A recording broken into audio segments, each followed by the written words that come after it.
beda. Sembari nunggu ikannya mateng, gak lengkap rasanya kalau gak ada sambalnya guys. Di sini kita buat sambal lamongannya guys. Entah ini sambal apa ya, yang penting enak lah. Nah ini dia penampakannya guys. Wah kayaknya sedap sekali nih.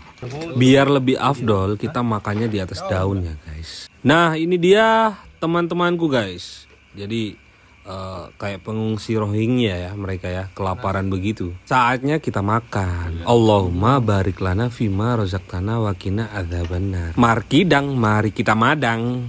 Mungkin cukup di sini dulu ya guys untuk videonya. Jangan lupa like, comment, and share. Sampai jumpa di video berikutnya.